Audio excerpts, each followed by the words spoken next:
మంత్రి గారు ఇంకో మాట ఏమన్నాడు? కేసీఆర్ ఒక్క బస్సు కొనలేదు అన్నాడు. మేము ఒక్క బస్సు కొనలేదు, కరెక్టే. మీరు కొన్నారా బస్సులు? మీరు ఎప్పుడు మీరు అధికారంలోకి వచ్చింది అన్నాడు? డిసెంబర్ 7వ తారీఖు రోజు అధికారంలోకి వచ్చిండ్రు.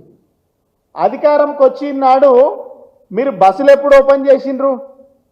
డిసెంబర్ 7 తారీఖు రోజు మీరు ప్రమాణ స్వీకారం చేస్తే మీరు 20వ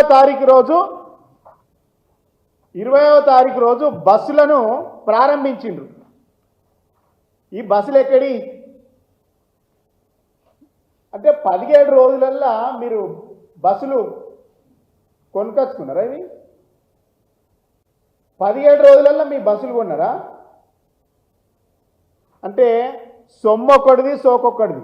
కేసీఆర్ గారు సొమ్ము పెట్టి కొంటే గత ప్రభుత్వంది, ఇలా కాంగ్రెస్ పార్టీ సోకు చేసుకున్నది కదా. ఇది మా ప్రభుత్వం హయాంలో కొన్నటువంటి బస్సులను రిబ్బన్ కట్ చేసింది నిజమే. హరీష్ రావు గారు చెప్పిన మాట నిజం, ఇది ఒప్పుకో. బస్సులు మేము కొంటే రిబ్బన్ మీరు కట్ చేసిండ్రు అన్న మాట వాస్తవం. ఇది పొన్నం ప్రభాకర్ గారు చూసుకోండి, ఇది కళ్ళు తెరిచి చూసుకోండి. కాంగ్రెస్ పార్టీ నాయకులు, మంత్రులు ఏది పడితే అది మాట్లాడకండి. 20 రోజులల్లా బస్సులు కొన్నారని ప్రూవ్ చేసే శక్తి ఉందా? మీ దగ్గర ఆధారాలు ఉన్నాయా? మా బస్సులకు మీరు రిబ్బన్ కట్ చేసింది పక్కనే ఎమ్మడి పాత అయిన గైనే కదా, సత్యనారాయణ అయినే కదా, ఆయన అడిగి చెప్తాడు కదా ఎన్ని బస్సులు కొన్నది గత ప్రభుత్వం. అంటే నోరు ఉంది, అధికారం ఉంది, ఏది పడితే అది మాట్లాడితే కుదురుతుంది అనుకుంటుండ్రేమో మీరు. ఇవన్నీ మీరే కదా, ఇవన్నీ ఉన్నాయి. ఎండి అందున్నాడు, ఆయనే మళ్ళీ ఉన్నాడు. అంటే గత ప్రభుత్వం మేము బస్సులు 1000 బస్సులు కొన్నాం. మీరేం చేసిండ్రు? బస్సులు 500 బస్సులు ఎలక్ట్రిక్ ఏసీ బస్సులు కొన్నారు. దేనికి కొన్నారు? ప్రభుత్వము డబ్బు పెట్టి కొంటే ప్రభుత్వానికి ఆదాయం వస్తుంది, ప్రభుత్వంలో ఉన్నటువంటి ఉద్యోగులకు లాభం జరుగుతుంది, ఆ సంస్థకు లాభం జరుగుతుంది. మీరేం చేసిండ్రు? 500 బస్సులు కొని ఎయిర్కి ఇచ్చేసిండ్రు, రెంట్కి ఇచ్చేస్తా ఉన్నారు, హెయిర్ పెడతా ఉన్నారు. వాటిని ఆ రోజు మీ ప్రభుత్వం ఏం చేసింది? మీరు ఆ కంపెనీలకు ఇవ్వద్దు, ఒలెక్టా, జేబిఎం కంపెనీలు ఏవి ఆనాడు ఈ కంపెనీలకు ఇస్తూ ఉంటే మెగా కంపెనీలకు ఇస్తూ ఉన్నారనేసి మీరు మమ్మల్ని బదనాం చేసిండ్రు. ఈ కంపెనీలు ఒలెక్టా, జేబిఎం సంస్థలు ఎవరియో బహిర్గతం చేయాలి. ఈ 500 బస్సులు ఏసీ, ఈ ఎలక్ట్రిక్ బస్సులు ఇలా ప్రైవేట్ చేతులకు వెళ్ళిపోయింది. ఇలా ఆర్టీసీని దారాదత్తం చేస్తూ ఉన్నారు. ఇలా ఆర్టీసీ సంస్థ కొంటే యువతకు ఉపాధి కలుగుతుంది, ఆర్టీసీకి లాభాలు వస్తాయి. మీరేం చేస్తుండ్రు?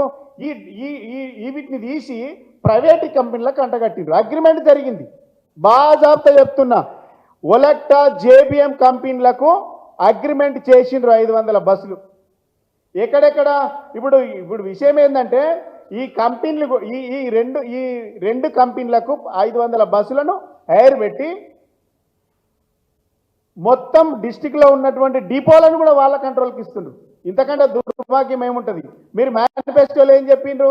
ఇది మీ manifesto, Abhayahastam manifesto, page number 28, RTC సిబ్బంది సంక్షేమం.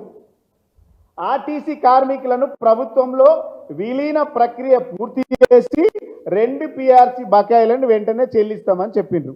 ఇప్పటి వరకు ఒక పిఆర్సీ అని ఇచ్చిండ్రా? మళ్ళీ ఆ సబ్జెక్ట్ మళ్ళీ పోతా.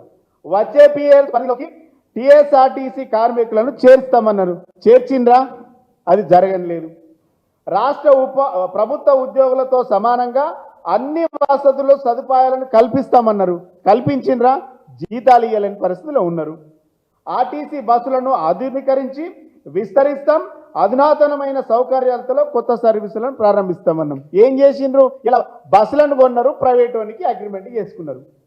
ఆర్టీసీ యూనియన్ పునరుద్ధీకరణ అనుమతిస్తామని చెప్పింది, ఇచ్చిండ్రా? ఆర్టీసీ యూనియన్లతో మాట్లాడిండ్రా? అసలు వాళ్ళను విలీనం చేస్తా అన్నారు, పునరుద్ధరిస్తా అన్నారు, చేసిండ్రా? ఇవన్నీ బక్వాస్, బోగస్ మాటలు మీ అన్ని. ఇలా మీరు ఏం చేస్తూ ఉన్నారు? కరీంనగర్లో డిపో 2, నిజామాబాద్లో డిపో 1, నల్లగొండలో డిపో 1, హైదరాబాద్లో డిపో 4. ఇవన్నీ కూడా ఈ ప్రైవేట్ కంపెనీలకు అన్నీ కూడా మీరు దారాదత్తం చేస్తూ ఉన్నారు. మీరు అధికారంలోకి వస్తే ఏదో ఎలుగబెడతారని జనం నమ్మి భ్రమపడి ఇలా మీకు ఓట్లు వేస్తే మీరు ఏం చేస్తుండ్రు? ఆర్టీసీని లాభాలలో తెస్తామని చెప్పిండ్రు, ఇలా నష్టాలలో నడుస్తూ ఉన్నారు. కనీసం వాళ్ళకి పిఆర్సీ ఇవ్వలేని పరిస్థితి, వాళ్ళకి జీతాలు ఇవ్వలేని పరిస్థితి, రిటైర్మెంట్ వేసి ఇస్తే పైసలు ఇస్తలేరు. సెంట్రల్ గవర్నమెంట్ కింద స్కీమ్ ఉంటుంది EDLIF అని, వాటి కింద 7 నుంచి 8 లక్షల రూపాయలు వస్తాయి. ఆ స్కీమ్ కూడా మీరు పైసలు కూడా మీరే వాడుకుంటున్నారు. అరే ఆర్టీసీలో దంద నడుస్తుంది, కలెక్షన్ దంద నడుస్తుంది.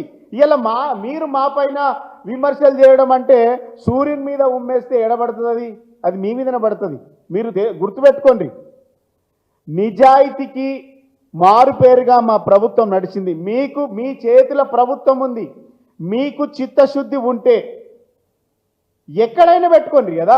మేము డిమాండ్ చేస్తున్నాం. ఇప్పుడు 500 బస్సులు, ఏసీ బస్సులు, ఎలక్ట్రిక్ బస్సులు కొన్నారు కదా, దాని మీద అవినీతి జరగలేదు, కమిషన్లు తీసుకోలేదు అని CBCID ఎంక్వైరీ చేయండి. మా ప్రభుత్వం ఆర్టీసీలో నిజంగా ఏమైనా తప్పు జరిగిందా అని ఎంక్వైరీ చేయండి. ప్రభుత్వం మీదే ఉంది కదా, మీదే కదా ప్రభుత్వం. మేము ప్రభుత్వంలో విలీనం చేస్తామని ఆనాడు అసెంబ్లీలో తీర్మానం చేసినాం, గవర్నర్కు పంపినాం.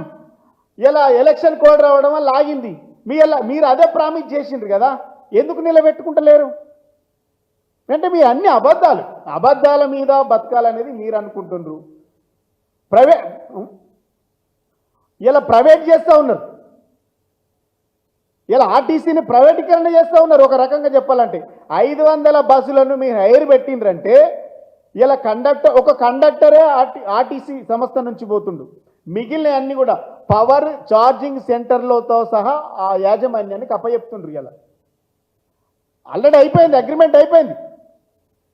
ఇలా మీరు ఆర్టీసీని మేము కాపాడుతాం, ఇలా ఏంది మహాలక్ష్మి పేరు మీద కార్యక్రమం తీసుకున్నారు. ఇలా దానివల్ల లాభం వస్తుందా ప్రభుత్వానికి? ఆర్టీసీకి నష్టం వస్తుందా? ఎంత నష్టాలలో జరుగుతుంది? ఇలా ఎక్కిన మహిళలందరూ టికెట్ తీసుకోవాలి, టికెట్ తీసుకుంటుంటారు, పైసలు ఇస్తలేరు. ఏమవుతుంది? దాంతో లాభం వస్తుందా నష్టం వస్తుందా? ఆర్టీసీకి నష్టం జరుగుతుంది. ఇలా మేము లాభాలలో ఉండేటప్పుడు, మేము ఆనాడు అధికారంలో ఉన్నప్పుడు 1500 కోట్ల బడ్జెట్ ఆర్టీసీ కేటాయించినాం కేసీఆర్ గారి నాయకత్వంలో. మీరు ఇలా ఆర్టీసీని లాభాలలో పెడతాం, కార్మికులకు జీతాలు ఇస్తాం, మేము పిఆర్సీలు ఇస్తాం అని చెప్పిండ్రు కదా. మరి ఎందుకు ఆర్టీసీకి మీరు బడ్జెట్ ఎందుకు కేటాయించలే? మేము ఆనాడు కేటాయించినాడు మిగిల్ బడ్జెట్ 1500 కోట్లు ఇస్తే 1200 కోట్ల మిగిల్ బడ్జెట్తో ఆర్టీసీ మీ చేతులకు వచ్చింది. ఇవాళ ఏమైంది?